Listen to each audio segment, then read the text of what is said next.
Hola, mi nombre es Roberto Ramírez Basterrechea, soy doctor en Economía Política y experto en gobiernos y ciudades digitales. Les doy la bienvenida a este canal Gobernanza Ciudadana y Digital. Hoy nos acompaña Miguel Ángel González, es abogado egresado de la Universidad Santa María en el año 1994, con un posgrado en Derecho Penal y Derecho Mercantil en la misma casa de estudio. Cuenta además con una especialización en gerencia realizada en la Universidad Complutense de Madrid y a la Universidad de Burgos. Tiene una trayectoria profesional importante y ha sido destacado tanto en el ámbito público como el privado. Fue subcomisario de los Servicios de Inteligencia y Prevención, conocida como DICIP, y abogado vicepresidente legal del Banco Consolidado. Tiene una larga experiencia en todas estas áreas de, como dije, del sector privado y el sector público. En el año de 1996 ingresó a la industria petrolera venezolana, que es el tema que hoy nos acontece y que estaremos hablando sobre eso. Ha desempeñado diversas posiciones legales y filiales, en diferentes filiales en la refinería de PDVSA, tales como Maravén, Costa Oriental del Lago, el Centro de Refinación Paraguaná, los distritos de San Tomé, la refinería de Puerto La Cruz, el distrito de Barinas. Llegó a ocupar cargos de alta responsabilidad, siendo superintendente legal de Distrito Barinas, gerente legal de la División Central del Sur de PDVSA y posteriormente consultor jurídico de la filial de PDVSA. Bienvenido, Miguel Ángel, un gusto tenerte aquí con nosotros. Bueno, buenos días, Roberto. Muchísimas gracias por la invitación y un saludo a todos tus oyentes de tu programa.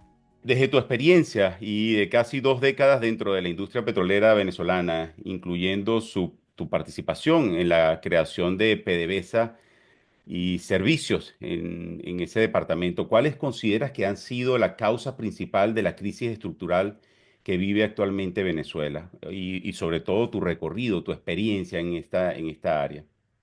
Bueno, mira, después de todo lo que nosotros vivimos dentro de la industria petrolera desde que nos iniciamos, que era un constante aprendizaje, yo pienso que la causa primordial de la caída de PDVSA comenzó a partir del paro petrolero del 2002, el fatídico paro petrolero, donde se echaron a la calle, nos echaron a la calle, pues yo en ese momento también fui votado a la calle,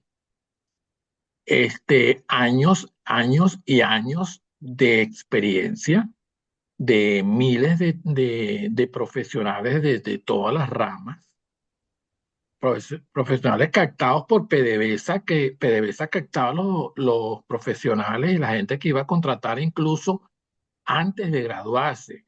Había un departamento que es el Departamento de Reclutamiento y Selección, que viajaba a las mejores universidades del mundo, incluso estudiantes que eran becados cuando existía la beca Mariscal de Ayacucho, que estaban haciendo sus estudios de pregrado en las distintas universidades del mundo.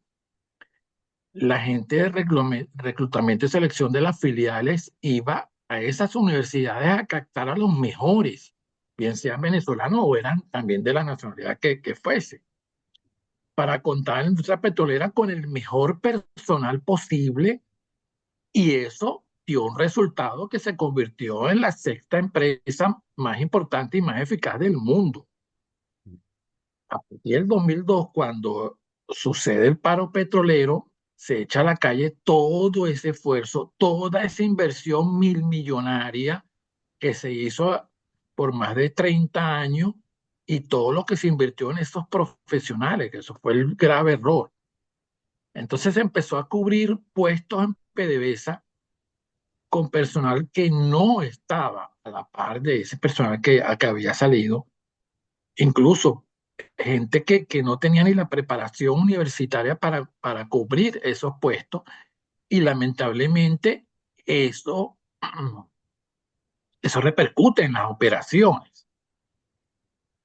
porque cuando tú no tienes un personal que no tenga la pericia y la experiencia de hacer una labor tan difícil como la labor petrolera, y te estoy hablando de personal en todos los ámbitos. Estamos hablando desde el geólogo que hace la sísmica para la exploración petrolera de los yacimientos, el perforador, el ingeniero de yacimiento, los mismos abogados, asuntos públicos, recursos humanos, hasta el servicio de salud, porque si tú no tienes un personal que esté óptimamente, tampoco puedes desempeñar una labor excelente. Esto fue la causa básica de la caída de PDVSA hasta los niveles en los que estamos hoy en día. Correcto. Bueno, sí que es cierto de que gran parte de esta problemática se originó en base a la situación actual, política actual. ¿Por qué se ha llegado a este punto de deterioro tal y cuál es el papel que ha jugado tanto el oficialismo como parte de la oposición? Bueno, mira, te voy a poner un ejemplo muy sencillo. Ujú. Venezuela es un cuerpo humano y el corazón es PDVSA. Cuando tú a un cuerpo humano le quitas el corazón, muere. Bueno, prácticamente eso fue lo que pasó. PDVSA fue decayendo, decayendo, decayendo, porque por falta de inversión, como lo que yo te dije también, no hay la pericia del personal y prácticamente la falta de inversión. Se tumbaron todos los planes.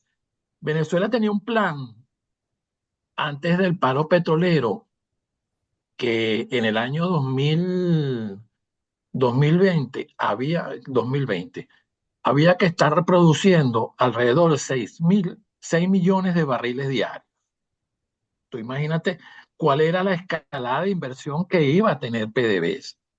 Hoy en día eso no se cumplió, todos los proyectos se paralizaron, los proyectos gasíferos que había en el Mar Caribe, en todos los proyectos que había con la apertura petrolera en la faja petrolífera del Orinoco. Por cierto, las reservas petroleras más grandes del mundo las posee PDVSA, las sigue poseyendo PDVSA, igual que las reservas de gas que triplican las reservas de petróleo.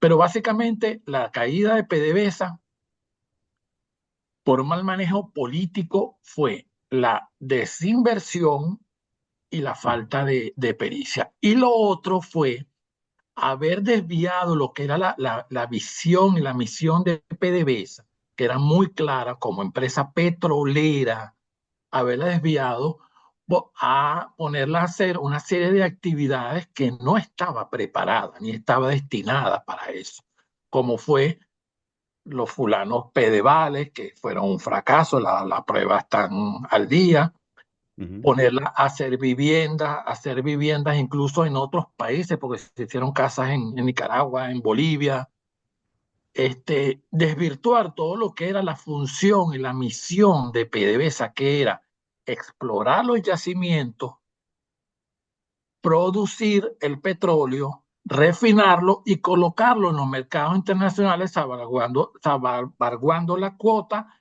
del mercado interno. Esa era la función.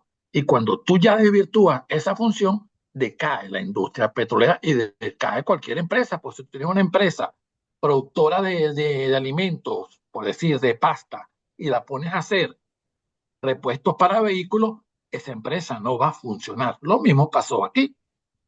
Se Claro. desvirtuó la misión de PDVSA, además de que no tenía el personal adecuado y se cambió todos los mecanismos incluso hasta los mecanismos de contratación. Se dejaron de revisar parámetros, de hacer las cosas bajo los aspectos legales que se deberían de haber hecho a lo largo del tiempo. Actualmente resuena el tema de PDVSA y de la industria petrolera venezolana por las declaraciones de Donald Trump sobre esos aranceles del 25% y nos lleva nuevamente a repensar la situación de la industria petrolera venezolana sobre cuál podrían ser los resultados de estos aranceles, no solamente desde el punto de vista del suministro de petróleo, sino también internamente de la industria petrolera en sí. ¿Cuál podría ser los riesgos que esta infraestructura podría sufrir? y cuáles podrían ser las consecuencias de implementar esos aranceles a países que compran el petróleo venezolano, como es el caso de China, India y otros países que están dentro de estos clientes de la industria petrolera venezolana. ¿Quién va a asumir esa cuota de suministro de petróleo? Bueno, mira, ¿quién la va a asumir? Yo pienso que sobra. Ese mito de que PDVSA mantenía el mercado interno de los Estados Unidos y de otros países, eso no es verdad, porque hoy en día la producción tanto hasta de los Estados Unidos como los países del Medio Oriente, Canadá también, puede, puede subsanar eso. ¿Qué está buscando Donald Trump con esa medida? Simplemente es ahogar al gobierno venezolano, porque estamos hablando de un incremento del 25% de aranceles que es demasiado alto. Simplemente la gente no va a comprar el petróleo venezolano, a lo mejor algunos países que no estén dentro del radio de influencia de los Estados Unidos, puede ser, mira, no sé si los chinos acatarán esto o de qué manera lo irán a manejar, pero yo vislumbro que para PDVSA lo que viene es todavía peor de lo que ha pasado.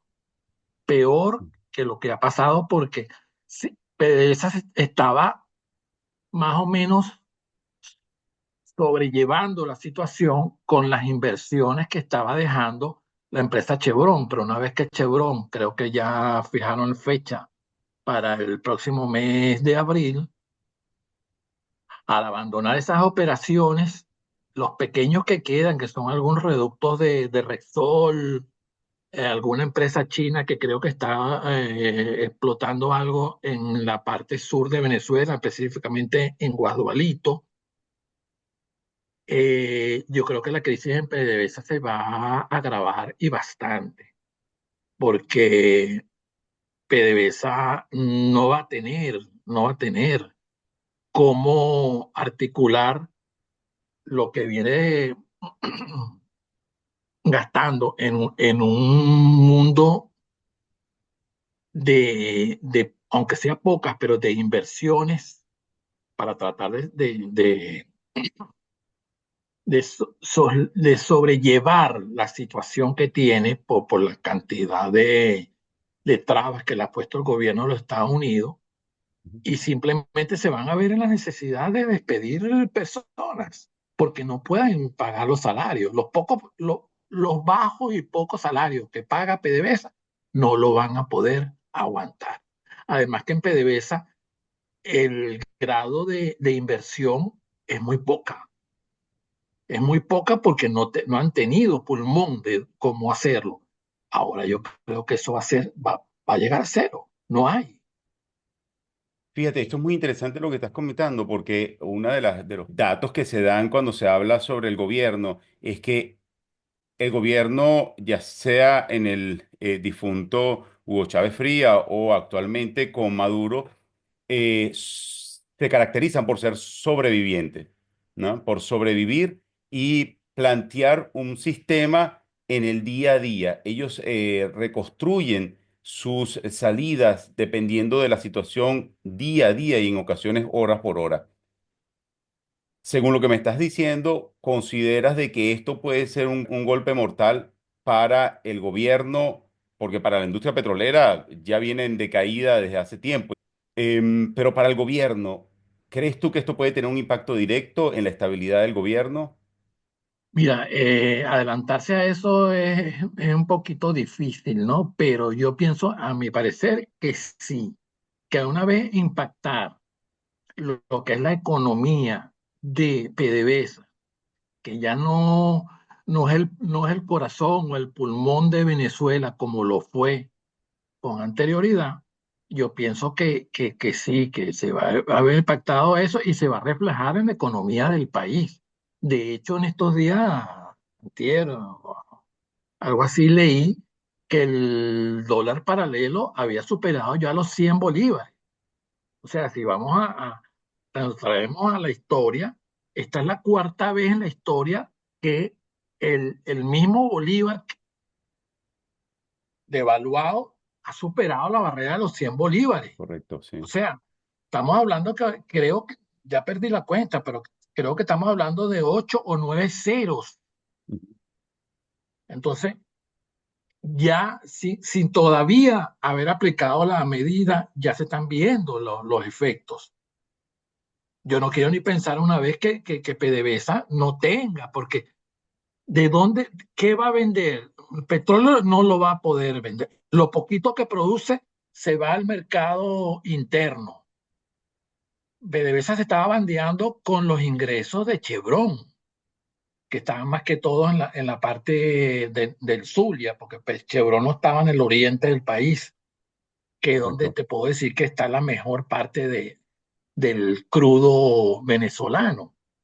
Entonces, eso ahí, ¿qué está pasando? Que esos yacimientos cada día se están poniendo peor, esos yacimientos se van tapando, esos yacimientos, los pozos que están inactivos, una vez que se tapan, es más caro reacondicionarlo que abrir un pozo nuevo. Entonces, lo que hace falta es, al contrario, es dinero, inversión Ujú. para poder sacar al país adelante, pero mientras el gobierno de los Estados Unidos y el gobierno venezolano se pongan de acuerdo en una política, no hay manera, no hay manera. Y yo creo que el gobierno norteamericano vio ahorita la debilidad de que al imponer estas sanciones, llamémoslo sanciones, aranceles, pero es lo mismo, porque ¿qué está Claro. haciendo el gobierno de Donald Trump? Imponiendo una sanción arbitraria del 25% de arancel a quien le compre crudo a Venezuela. ¿Quién se lo va a comprar a ese costo? ¿Cuánto tienen que aumentar los niveles de ganancia en cualquier parte del mundo para comprar crudo con un 25% de recargo? Fíjate, tú hablabas de se necesita una inversión extranjera y hace poco algunos actores políticos mencionaban la posibilidad de privatizar o buscar financiamiento de empresas internacionales para financiar. ¿Crees que esto puede ser viable y cuáles podrían ser las ventajas o consecuencias que esto podría generar? Mira, yo he discutido mucho este punto con innumerables personas. Mi posición personal es que PDVSA no debería ser privatizada. Tú tienes a la mano la figura de las asociaciones estratégicas, convenios operativos, tienes un sinnúmero de opciones legales en las cuales tú puedes seguir y puedes invertir en PDVSA con capital extranjero sin tener que desprenderte de lo que es PDVSA. ¿Por qué te digo esto? Te lo digo con el corazón en la mano. PDVSA es algo nuestro, es algo con lo que en mi generación nacimos, crecimos y empezamos a trabajar en una empresa como esa y hablábamos de que PDVSA era de todos los venezolanos y era nuestro, pero era un pedacito de PDVSA, era de cada venezolano. Y de buena a primera, desprendernos de eso, ¿qué le va a quedar a nuestros nietos?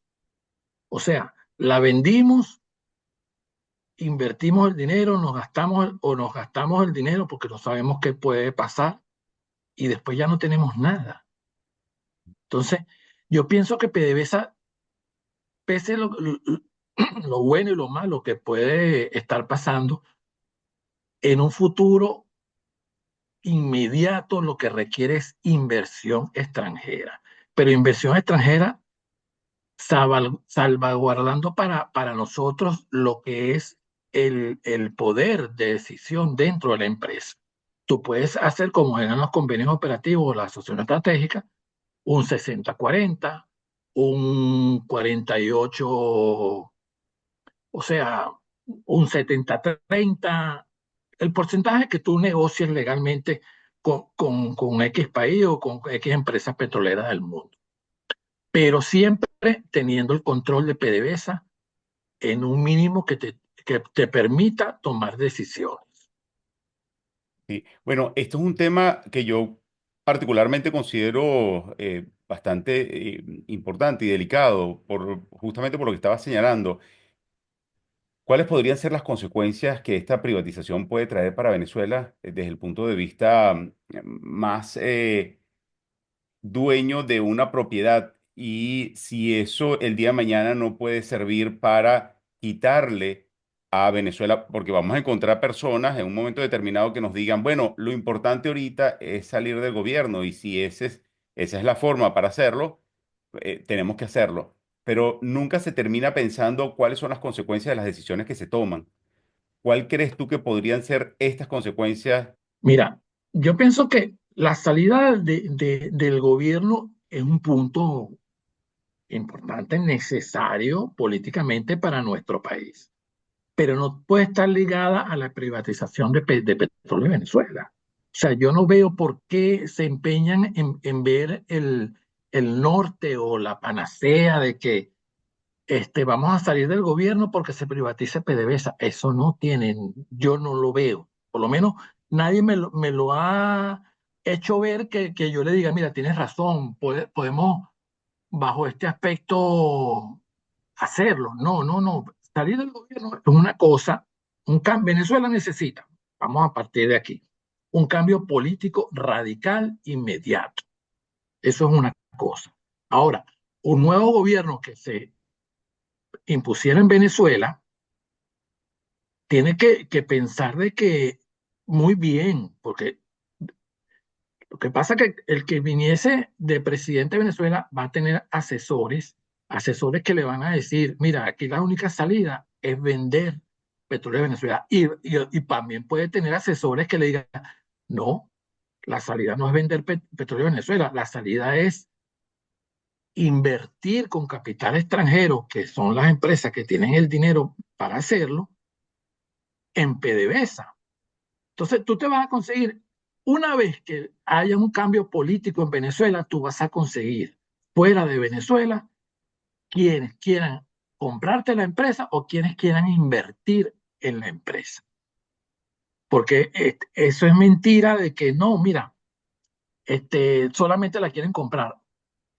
Si la quieren comprar y hay tanto desespero por comprarla, es porque PDVSA es un negocio. Y no solamente, no hablemos de PDVSA, hablemos de lo que está debajo. Aquí no se trata de comprar PDVSA. PDVSA hoy en día son 4 latas. PDVSA, las refinerías de Venezuela están en el piso. Son latas que no deberían de estar procesando lo que deberían o la cantidad que deberían procesar. Aquí vamos a decir la verdad. Aquí lo que está buscando un gobierno extranjero es lo que está en el subsuelo, las reservas de petróleo y las reservas de gas, que son, creo que triplican o cuatriplican la cantidad de petróleo y somos el primer país que tiene las reservas de petróleo más grandes del mundo. Imagínate lo que tenemos en gas. Solamente hace falta dinero para explotarlo. Sí, bueno, hay un tema que estuvimos conversando, Miguel Ángel, antes de la entrevista, y sobre todo pensando en las soluciones, porque muchas personas hablan sobre la problemática y bueno, todo muy oscuro, pero poca gente se dedica a hablar sobre soluciones. Y hay algunos temas interesantes que estuvimos conversando, sobre todo y enfocado en el tema de la digitalización. Y la tecnología hoy en día juega un papel muy importante en todas las áreas de desarrollo de un país. Y bueno, la industria petrolera, por ser ese sector energético, pues tiene un papel importante en lo que es la innovación.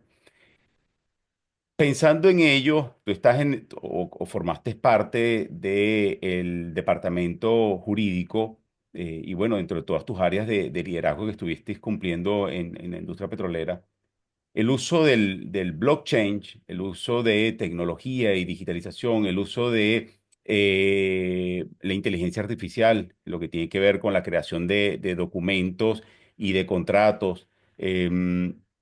¿Cómo significa esto? ¿Cómo ves tú esto en esa industria petrolera que esperamos que en algún momento podamos verla o prontamente podamos verla?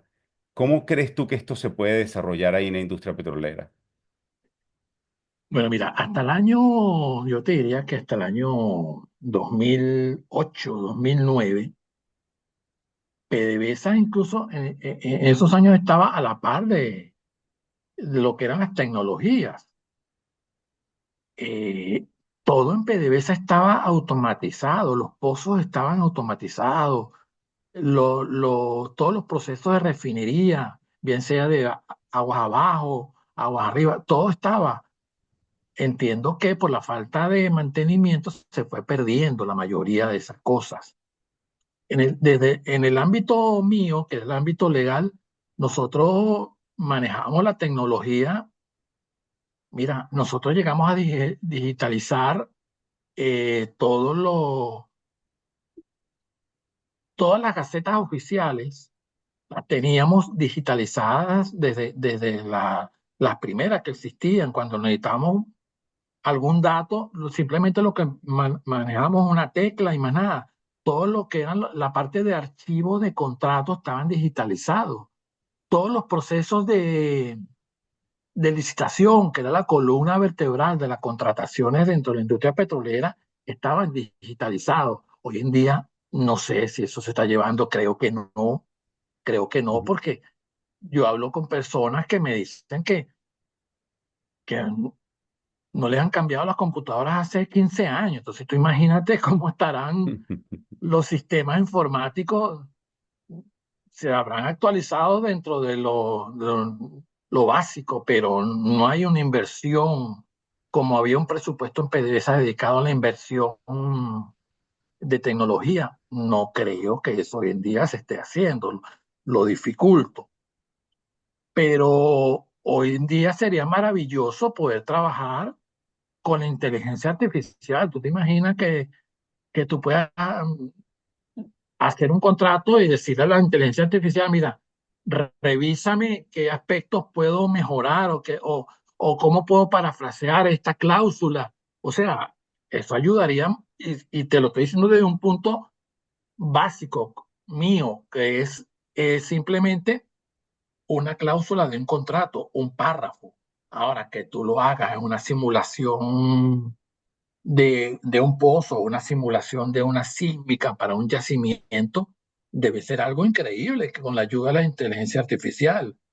O sea, hoy en día, con la aparición de la inteligencia artificial y las nuevas tecnologías, sería mucho más fácil lo que venimos hablando, sacar a flote la industria petrolera, pero necesitamos simplemente la voluntad y el dinero para ponerlo en práctica.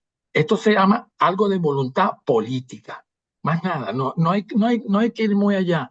Yo escuchaba el otro día a Juan Fernández, que estaba más o menos de acuerdo conmigo en algunas cosas, no en todo, pero no tenemos que estar de acuerdo en todo. Y él conoce un poco más la industria porque manejó otras áreas, la parte financiera, pero de que estamos de acuerdo de que PDVSA es un bien venezolano salvable. La gente habla mucho de que PDVSA murió. PDVSA no ha muerto. PDVSA sigue trabajando y algunos pozos siguen produciendo porque los carros en Venezuela le siguen echando gasolina. ¿Y esa gasolina de dónde viene? De los pozos venezolanos, de las refinerías venezolanas que van. ¿Que hay problemas? Claro que hay problemas de escasez. Va a haber porque no hay el nivel de refinación ni de producción que requiere el mercado interno de los hidrocarburos en Venezuela. Tan sencillo como eso, porque Venezuela produce una cantidad de crudo, Chevron también produce una parte va a de ese crudo, va a las refinerías para medio llevar el mercado interno, pero Venezuela tiene algunos compromisos que cumplir, que algunos no sean los más onerosos, sí es cierto, porque lo que cuesta producir un barril de petróleo no se compara para estar regalándolo. Eso hay que venderlo al precio de mercado. Y PDVSA todavía a estas alturas de la vida sigue con la idea de estar regalando petróleo por cuestiones políticas, por amiguismo con otros países, con islas del Caribe, con todo este grupito del CARICOM y todo esto. Pero eso hay que cerrarlo. Las regalías del petróleo, de estar regalando el crudo, Venezuela produce crudo, ese crudo tiene un precio, ese crudo tiene que ponerlo en el mercado interno y en el mercado externo a la venta en un precio internacional para poder obtener una ganancia en divisa. Muchísimas gracias, Miguel Ángel. Pues el tiempo, como siempre, va corriendo muy rápido y se nos ha acabado, pero te agradezco enormemente el escucharte y siempre bienvenido. Como te digo, siempre a tu orden para lo que necesites y muchísimas gracias por esta oportunidad.